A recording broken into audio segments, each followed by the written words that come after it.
Back again with Kiki and Pepen. Penny. Minggu ini kita nggak bahas film bioskop karena dua-duanya belum ada kesempatan untuk nonton film bioskop. Jadi kali ini kita mau review film Netflix. Original series Netflix. Yes. Buat yang belum langganan Netflix, langganan.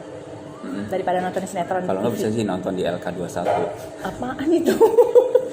Ya streaming. Jangan. Oh ya. Nggak berbayar. Oke, gue coba bahas film Naked Director ya. Naked Director. Bahasanya Naked ya, Naked Director. Gue belum nonton, Okay. jadi Mas Kiki yang akan review. Oke, filmnya ini udah film Jepang. Kalau boleh dilihat, ini kayak inspirasi dari cerita aslinya katanya sih gitu. Jadi storynya aslinya itu katanya ada. Oh gitu. Oke. Jadi kalau gue lihat sih itu cuma ada 8 episode. Terus itu kayak jadi ya kita udah tahu bersama ada JAV ya, Japan Adult Movie. Itu kayaknya asalnya tuh dari situ. Karena industri di Jepang itu kayaknya film itu dilegalkan. Film maksudnya bokep Jepang. Film bokep itu dilegalkan. Pakai bahasanya ini banget. Ya, takutnya follower kita anak-anak. Pingit gitu. Oke, jadi awalnya adalah dia itu seorang salesman, Gary nggak salah namanya. Dia seorang salesman yang selalu gagal. Nah, begitu gagal terus sampai akhirnya keluarganya dia mencampakkan dia. Ya ampun. Dia ngegapin istrinya itu berselingkuh dengan orang lain.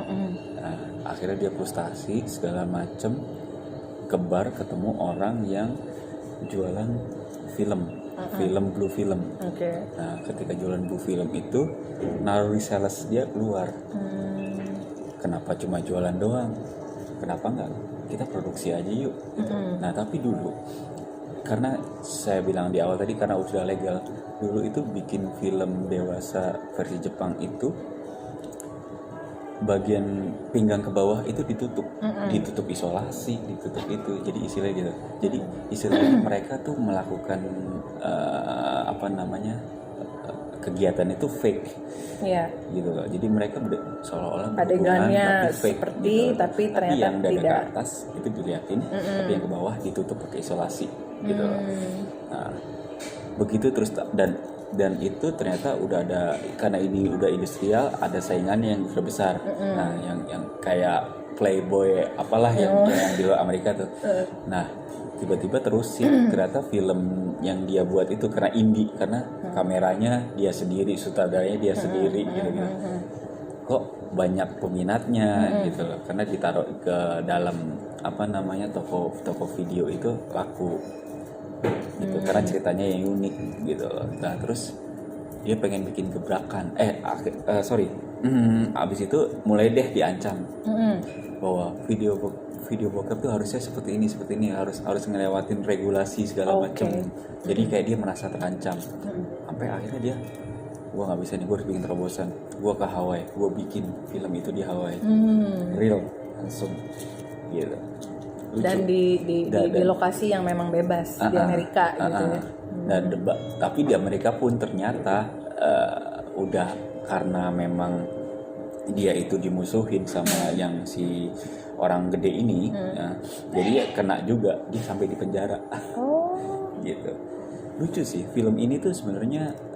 Mungkin yang cowok-cowok udah ngeliat kayak, oh ini tuh asal mulanya Japan Adult Video tuh seperti ini gitu. Karena dia kayak pelopor di situ, dan memang dijelaskan secara detail. Ya adegan seksnya ada, dan mungkin episode ada, tapi kalau gue ngeliat dari jalan ceritanya, bagaimana dia berjuang, bagaimana dia insist, bagaimana ketika dia sudah nemu passionnya, dia berjuang terus-terusan gitu, sampai dia di penjara berapa ratus hari demi video itu, gara-gara video itu. Itu menurut gue dia sebagai kayak komitmennya dia gitu loh. Dan dia tuh udah punya anak buah sih, anak buahnya itu sampai setia sama dia gitu. Nah, nanti ntar at the end-nya tuh nanti berhubungan sama Yakuza sih, karena bisnisnya Wow. udah Ngeri gelap ya. sih, karena kan memang berat. karena udah kalangannya video kelas atas, terus ada dana operasional ternyata dari mafia gitu kan, lebih ke arah situ. Tapi at the end udah sampai situ aja. Tapi gue ngeliat adalah dari sisi orang ceritanya ini, si pemeran utamanya, gue lupa namanya, dia insist banget. Dia berani mengambil resiko Yes. dalam menjalankan satu bisnis yang nggak semua orang berani menjalani, dan walaupun banyak tantangan, tapi ya itulah namanya juga usaha. Iya, Gitu. iya. Lagi pula beda ya. Kalau di Jepang itu moral mungkin, Betul. moral agama tuh bagi mereka mungkin iya. moral beda Iya, dengan di iya. sini gitu. Siapa bilang? Enggak ya? Oke, rating lo? Rating gue gini. Karena ini ceritanya di tahun 80-an. Ada beberapa yang efek CGI-nya itu terasa jelek banget. Oke. Tapi itu tertutupi dengan memang jalan ceritanya yang oke. Iya, Gitu oke. loh. Jadi gue memaklumi, dan ini juga film televisi, bukan untuk di bioskop. Gue memahami, nggak masalah kok itu. Jadi ketutup. Buat gue di IMDb 8, dan gue juga setuju gitu loh. 8 ya? Heeh. Kayaknya gue harus nonton. Yeah, it's a Soalnya good belum movie. nonton. It's a good movie. Lucu. Lo harus nonton semuanya, oke? Oke, Tapi langganan nonton, dulu. Nonton nama pasangan ya. Jangan nonton nama yang lain. Bahaya. Pasangan. Sama kucing juga bisa. Oke. Oke, sip. Itu Cukup. dulu ya. See you. Bye.